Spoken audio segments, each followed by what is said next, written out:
Stocky with Aaron Cluley and Jay Williams. 3 friends who are all in very different stages of life and know the importance of having honest, loving women around you. When we need a little extra help, we call up Miss Joyce and we ask her. Sometimes you just need to talk about life with your girlfriends. So consider yourself one of us. And let's talk it out. Let's talk it out. Let's talk. Or sing. Is this a new theme song? I hear it coming. Let's talk it out. No. Like a musical. Let's go a different way. Okay, yeah. All right. Different direction. Okay. Let's talk it out. Okay, no. Yeah. Ginger, go. Well, we have been continuing our series that we just started last week. So we are talking about healing the soul of a woman, and it's such an important series. And if you would like to follow along with us, a great place to start is to go to joycemeyer.org/talkitout, and you can pick up that book, Healing the Soul of a Woman, and be reading it with us because we're going to be doing it today and 2 more weeks, and some really good stuff in that book and a lot more to talk about.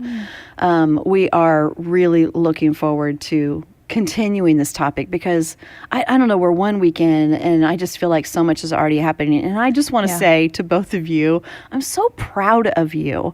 The things that you both shared last week, thank you. We're just, I don't know, they just touched me. I think a lot of other people too. Mm-hmm. And you were just both really honest and open, and I just appreciate your hearts to do that very much. You. Yeah, thank you. You know what? I feel like the process of healing is actually getting it out, and talking about it. The more you talk about it, the less power you give the enemy, honestly. That is you very just true. really take away the power of the secret. Joyce talks about like how secrets can hold you back and be the most painful thing. Yeah. So the more I talk about it, the more free I get. I also like what you just said, that it's a process of healing, that this is not an overnight thing. And even when we all finish reading this book, it's not like we're done. Yeah. I got my healing, I'm good to go. Yeah. But this is something that we have to continue in as a journey of healing as we go through life. And yes. I remember a few years ago, I couldn't talk about half the things I talked about last week without even just being emotional. So now I'm at a place now where it's like I can talk about it. I feel freer, and it's still... Which is a big step. It's a huge step. Yeah. I don't feel like, I'm completely over it because it's my story and I still have an emotional attachment to it. But now I feel a lot better. It's amazing to watch you talk about it because you have... I don't know if you know this, you deliver. You talk about it with such peace and calmness. There's a peace in there when you're sharing, and that's probably because of what God is doing inside of you. Yeah. And doesn't make it easier what you're going through, and it doesn't make that process of healing easy. But when you are doing this with the Lord, He's going to just give you that peace inside as you walk through it.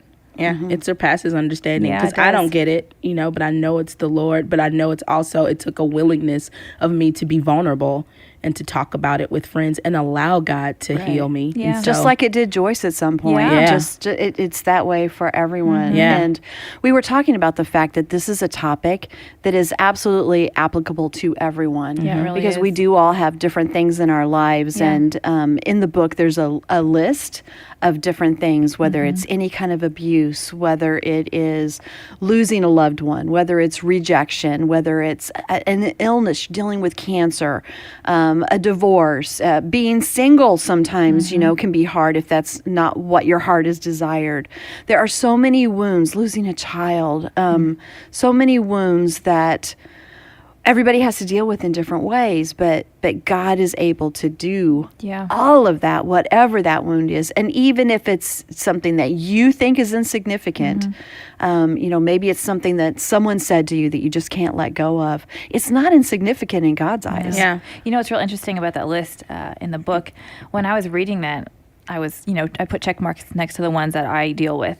And I thought, there is not a single woman on this planet, women in particular, that doesn't struggle with something on this list. And it gave me such empathy for women in general that if I compare myself to someone or if I judge them too quickly, I need to step back because they have their own list of things that they're checking that they need healing for. And we are all in this together. And it kind of put perspective on it. Yeah. It's not just me battling my own stuff, but we've all got stuff that we need help. We do. need God's help with. And Erin, you encouraged everyone last week to start really looking deep inside and Yeah. seeing what those things are that we need to give to God for Him to heal. And that was a place that you said you really needed to start. Yeah, I did. And even in this past week, reading this chapter, what we're going to talk about today on boundaries and putting up walls, again, I think much too highly of myself. I will just admit it to you. I thought, I don't have boundaries and walls, but I'm fine.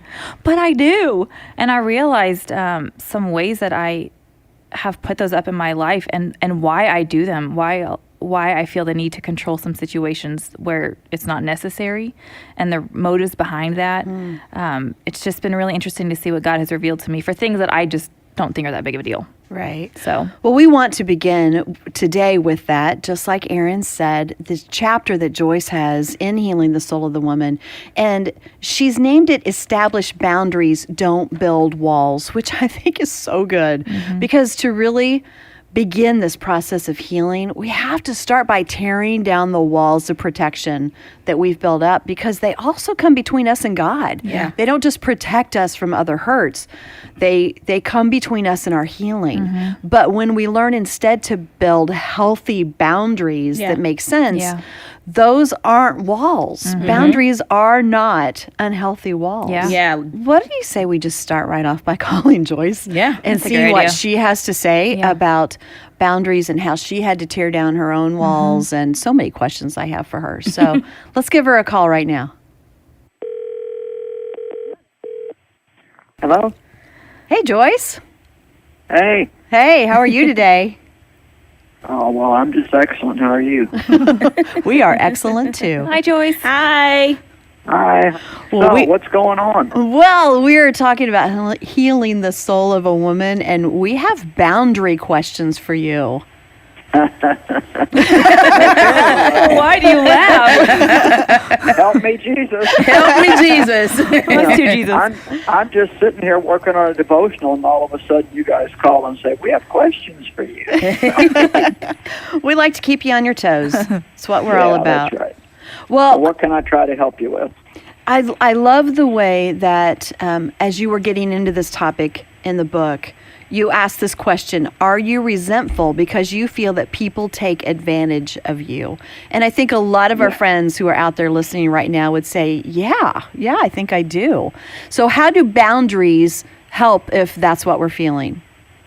Well, I think I shared a story in this chapter about how a man that I worked for, was pretty controlling, and I felt like that he controlled me and took advantage of me. And after it was over, I felt that I resented the fact that he did that. But then God really spoke to my heart that he was wrong in what he did, but I was just as wrong because I let him do it. And that was a bit of an eye-opener for me, because I think that we always look at what other people are doing wrong, and we think, well, you shouldn't do that. But if it's something they're doing to us, we can put up a God-inspired boundary and not let them do it. Mm-hmm. Do you feel like, Joyce, that you allowed him to control you a bit because of wanting to please him, like a people-pleasing motive, or was it fear? I think it was both. I think it was, in some ways, it was a reaction to the way I grew up with my father. The two men had similar personalities, and I also loved and needed and wanted my job, and so I was concerned that if I didn't do what he wanted me to do, that I would lose that job. And some of it was just people-pleasing. I think a lot of times we react to people like that in our lives, and we never stop long enough to even ask ourselves why we're doing it. But most of it is bound up in fear. We're afraid of something. Yeah. That makes sense. I had a similar situation. I had a boss before, not in my current job. I want to make that really clear. Yes, please establish that. I have wonderful bosses now who I love with all my heart. But anyway, I had this boss, and he was raising his voice at me. And I just got to the point where I said, you can't talk to me like that. And it amazed me because he actually stopped. I mean, he didn't raise his voice after that. And it really did help me understand. Now, I know it does not always go that way. Sure. But for me, I realized it seemed like it was his choice.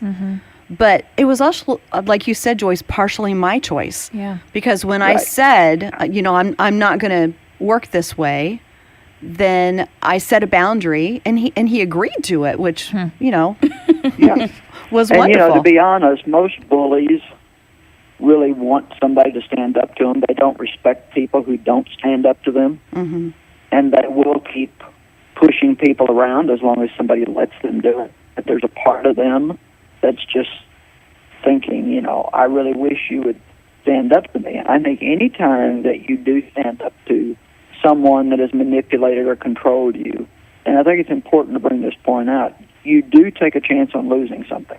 Yeah, it's risky. Because they may not respond in a good way. But even if you lose something, or even if you lose someone out of your life, there's no friendship or relationship that's worth letting somebody manipulate and control you. We're called to be God pleasers, not to be people pleasers. Yeah. And I also want to say that the longer you let something like this go on, the harder it is to break the pattern. It's very wise to set boundaries in relationships early on. We have a God-given responsibility to stand up to people in a godly way. And sadly, what a lot of people do that are being mistreated, like I'll take my relationship with my dad as an example, because he sexually, mentally, physically abused me. I began to make promises to myself that nobody was ever going to hurt me again. Nobody was ever going to tell me what to do again. I was never going to get in a position where I needed anybody again. Well, I had made a lot of promises to myself that when I started trying to keep those promises in everyday life, it made it next to impossible for me to have any kind of healthy relationships. Yeah. Because you can't live like that. That's why I say in the book, establish boundaries, don't build walls. Yeah. Tell us more about the difference between those two. Well, if you build, let's just say, for example, if you're having an argument with your husband, you're all three married, so I'm sure that surely one out of the three of you have had the experience. I've never had an argument. I guess just you, Jay. I have. Yeah. Thanks, Jay. One person tells the truth. On my way to the podcast. All right. Let's just say that you're having an argument with somebody, and the argument ends, but you feel like it didn't end in your favor, that the other person, didn't treat you right, they didn't listen or whatever. Well, if you're anything like me and you take the time to sense it, you can feel a wall go up.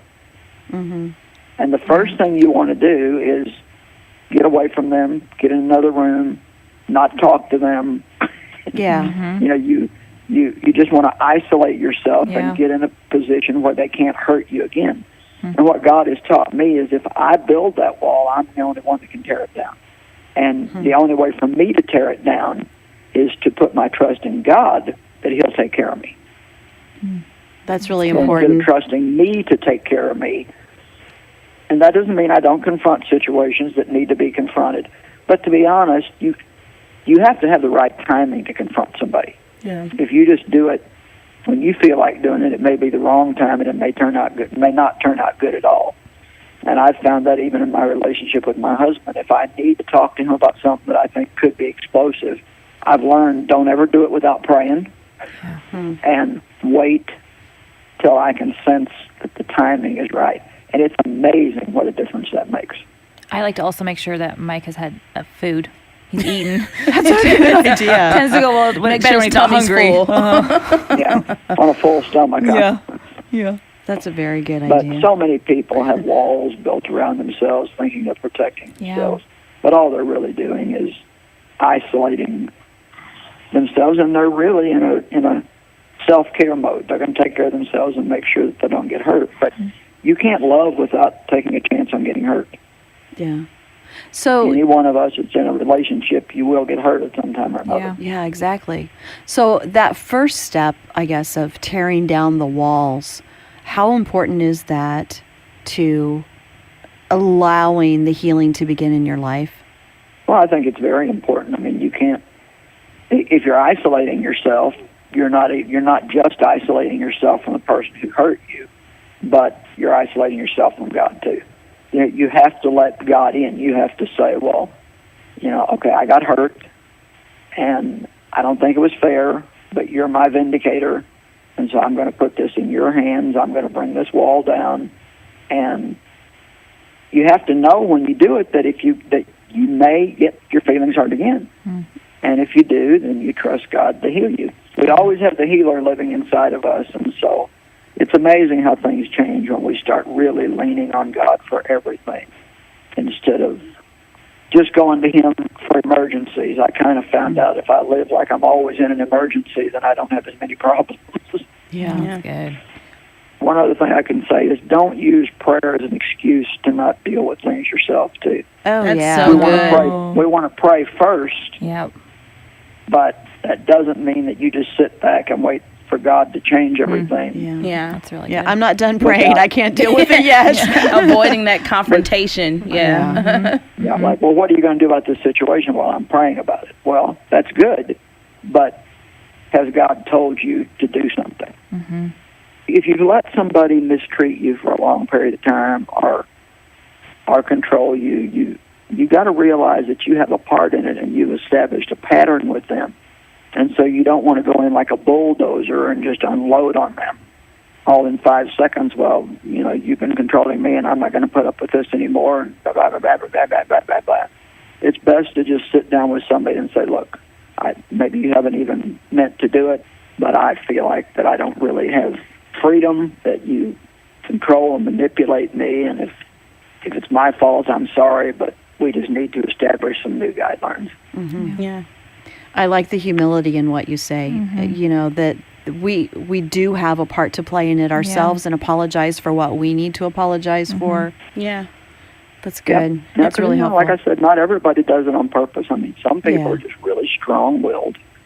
And if they have somebody like, I'm very much okay, let's take action and get something done. So let's just say that I go shopping with 5 women, and they're all just, pediddling around and not really, one's going in one direction and one's going in another direction. I don't have to be invited to take over the group and give. Yeah, I'll say, okay, girls, let's do this. Who wants to go here? Who wants to go there? Let's meet back here at such and such a time. Love it. Because I can't stand just lollygagging around and not, doing nothing. Now, some other people love that, and if you do, don't ask me to go. I have a harder time with that. Yeah, one of the most freeing things that I remember reading, it was on a post from Instagram, from your page, Joyce, and it was a piece from your Confident Woman devotional about stop pretending, like being okay not having everybody be your friend. Like it's not an unchristian principle, and sometimes we avoid confrontation because we don't want to lose a friend. Yeah. And if this person is truly your friend, don't you agree that if they really love you, they'll understand and you'll come to a mutual agreement and accountability so you can, ultimately have change. But it's okay to not have certain people be your friend. And that was so freeing to me. And absolutely, I don't even want friends that aren't going to respect me enough to give me the freedom to be led by the Holy Spirit. Yeah. It's good. And to be honest with you, some people you won't be able to be friends with because they just have a strong personality that has not been tempered. They've not allowed God to temper it and bring it into balance, and they really don't know how to be in relationships without being in control. And you're not helping them or yourself by letting them continue in that way. Like I think about my mom, and boy, she should have confronted my dad. She should have done it for herself.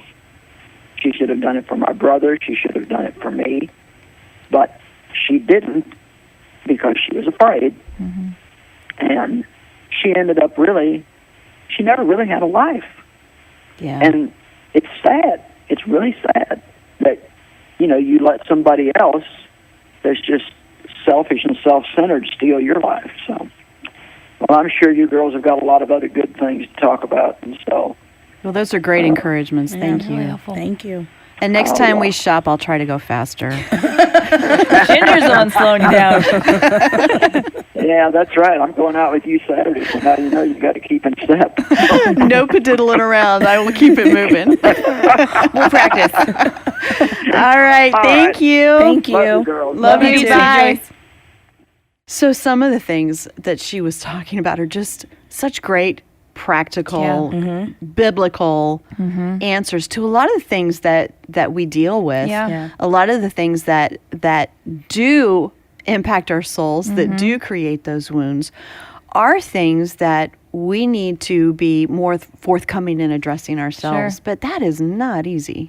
Yeah, it's easier to just put up a wall versus just, addressing the Yeah. issue, because, what if the person doesn't like you, or what if they get angry, or what if, it becomes a little tense in the moment, and nobody really wants to be in that position. But No.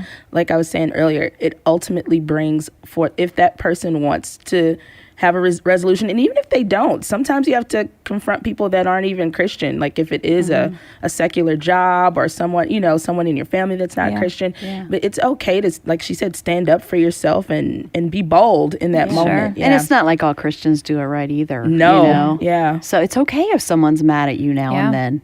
Yeah. It doesn't mean that necessarily. I mean, I'm not talking about doing something that's just out there rude, but sometimes people are not going to like what we do and say. And that's hard. And that's okay. Yeah. Yeah. It's okay. Yeah. One thing that I realized as she was talking just now, and even when I was reading some of this stuff, was how I do that even with my own husband, that I will, if we have a disagreement or something, and obviously I think I'm right, but that's probably not the case, but I can feel, like she says in the book, you can feel yourself put the wall up, and then when it's good for me, then I'll put it back down.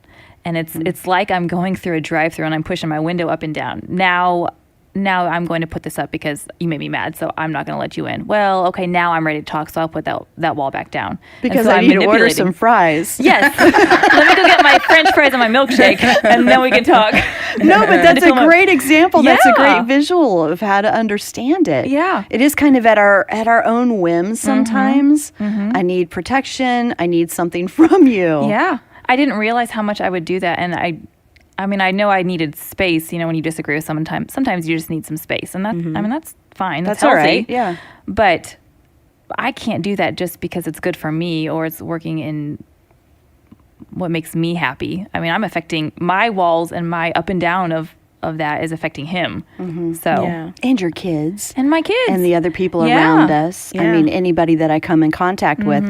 Honestly, if I'm upset with whoever it is in life, it often spills over because those walls are seen by Yeah, everyone. they are. Not just that one person that I want to have that wall between us. Yeah. Yeah, and then it's easier to go to someone else, and that's not the right thing to do. To go talk about it with you're someone right. else. Yeah. And so one of the principles I like to use is Matthew 18. Like if someone offends you, you have to go to them. Like it's never good to just go and gossip about it and talk about it in pods to other people, because what that does, it stirs up strife, and then it makes people not like other people when you could have just handled Right. that with that one person. And another thing that that I'm learning, this is a process that I'm learning in my healing journey, is to also not seek victory when I go to, to discuss a boundary that I'm setting. Now, I don't want... That is great. That is an excellent point. Yeah, I'm not trying to get victory out of it. I'm not Yeah. to. I am not trying bad to at win. that because I want to win. I want to win. I am a winner. No, but you're right. I needed that encouragement. It's like, it's not to seek victory. It's to seek resolution and to seek peace, and understanding, and all you're getting understanding. And that's the goal now that I'm trying to really practice in building boundaries and setting boundaries, because because that's something that's been hard for me in the past, is really setting those boundaries, because I did build up walls from things that had happened from the past, and I don't want to continue and perpetuate that cycle. So in building boundaries, when I do have an offense, I don't talk to other people about it like first. I go and talk to the person. That Matthew 18 principle is my thing. And then if we don't seek especially if it's Christian to Christian, if we don't get a resolution, then I go and seek some type of elder or someone older than me that has been in the faith longer than me to go to that person again. You know, if you look in Matthew 18, it just kind of tells you how to handle conflict resolution to get to a good, healthy resolve. And so that's just kind of the principle, is not to seek victory and to go to that person. Yeah. Well, let's go ahead and listen to a little bit about what Joyce has to say further on this topic, because I think there's a lot more to talk about here. So much. And it's really, really helpful stuff. But when Dave talks about her and Joyce, it's always so helpful and enjoyable, because they're just so funny in their stories. But Dave did have to set really healthy boundaries with Joyce because of the wounds in her life, and it caused her to make a choice. So listen to this. Well, let me tell you something. Let me finish this story up about Dave real quick.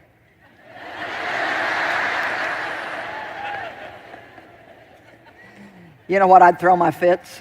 He'd confront me about something. He didn't do it in a mean way.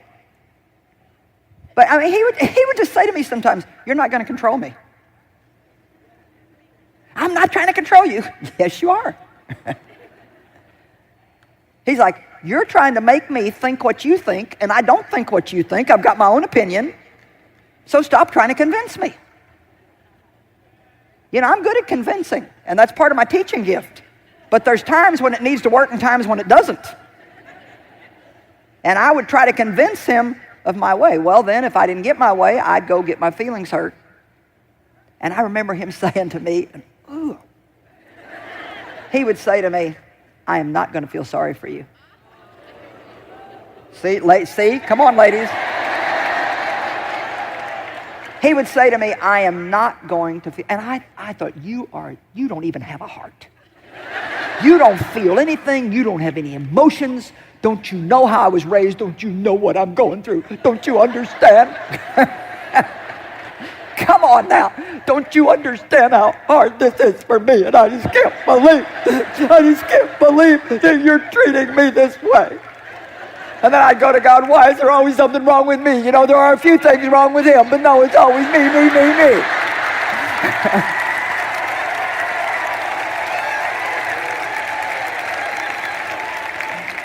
Come on, you know how we are.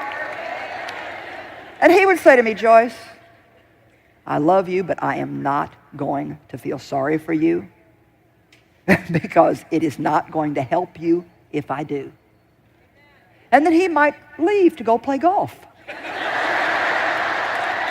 Actually, that happened real frequently. And I would just be there, just like with my soul and my, oh, yeah.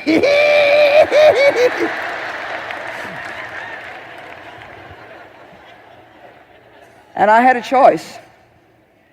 And some of you have got a choice to make today. I had a choice to keep going around and around the same stupid mountain. Round and around the same rocks. Getting in the same stupid traps over and over. Going around and around the same mountains. Another year in the wilderness. Another year in the wilderness. Or I could let God do what he wanted to do in my life. I could die to self, like the Bible says, so I could really live to and for God. The Bible says that we must die so we can really live. And Paul said, "I die daily." And what he meant was every single day of my life, I say yes to God no matter what it costs me personally. No matter how I feel about it, no matter what I think about it, whether I want to or not, I say yes to God and no to everything else. And all I'm really asking you to do in your life is stop saying yes to people when God is saying no in your heart. and stop saying no to people when God is saying yes in your heart. We need to start doing what God wants us to do and stop being people pleasers that are tiptoeing around everything in our life trying to keep everybody else fixed.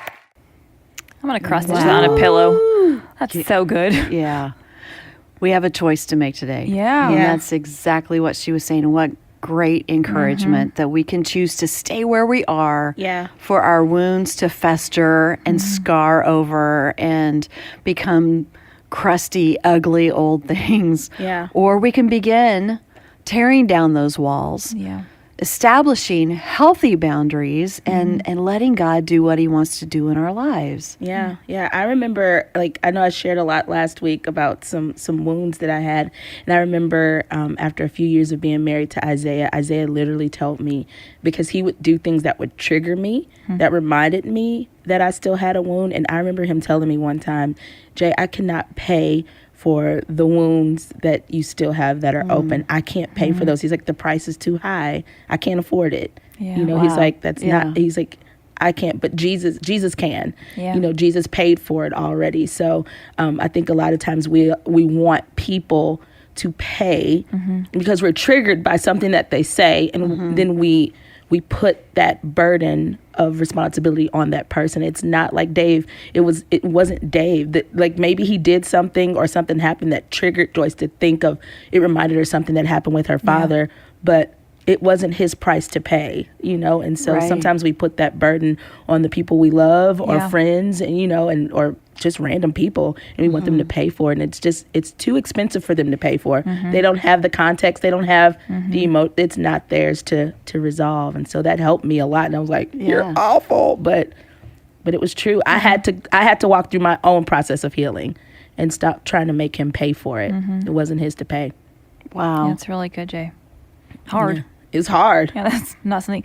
I love what she says, because no wife wants to hear their husband say that to us. In the Yeah. moment, you want him to say, I'm sorry. I'm so sorry. Yeah. You're so perfect and wonderful. Come here and let me put Yes. my arms around you. And I don't think that's ever happened that way. Always after we can talk about it, but in the moment, Yeah. it's hard to hear those things, but it's truth. Yeah. And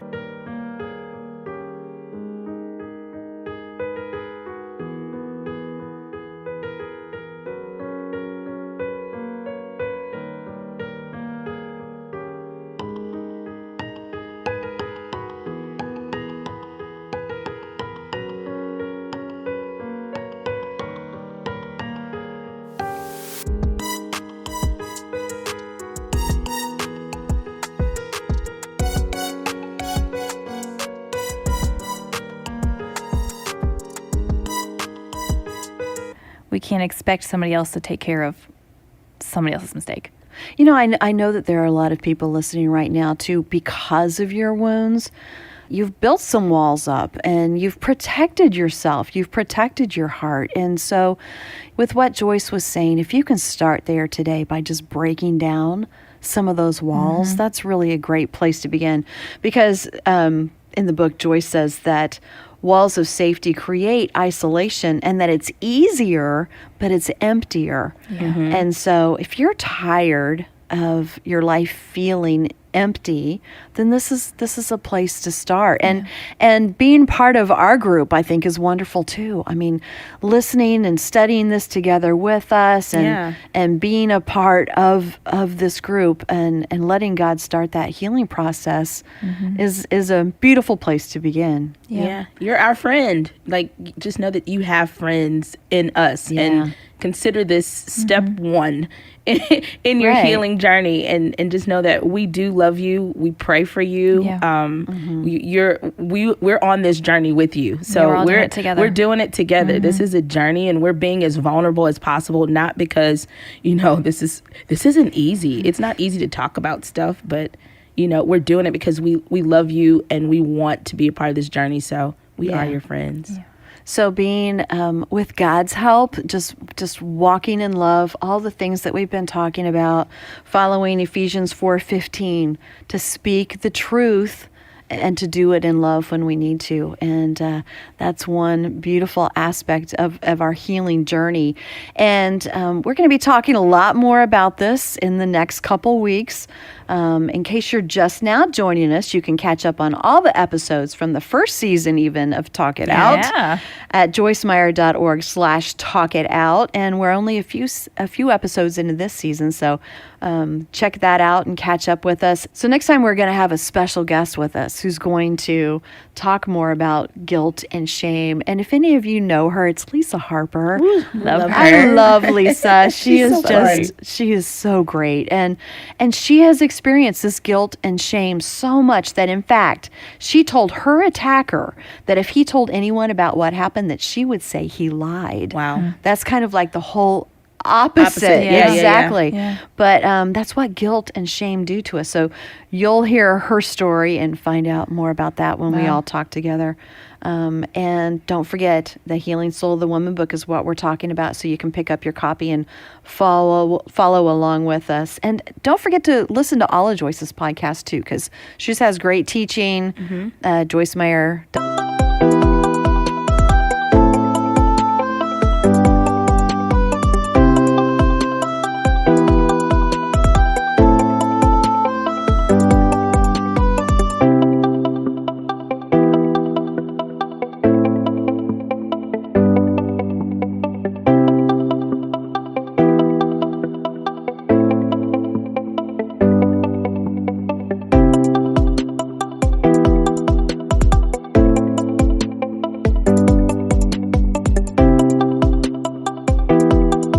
.org/podcast. You can find all of the podcasts. Yeah, Good stuff they're there. all good. So homework, we need to leave with homework. That's always important because you can't heal in a 30-minute podcast. You got to do some work on your own.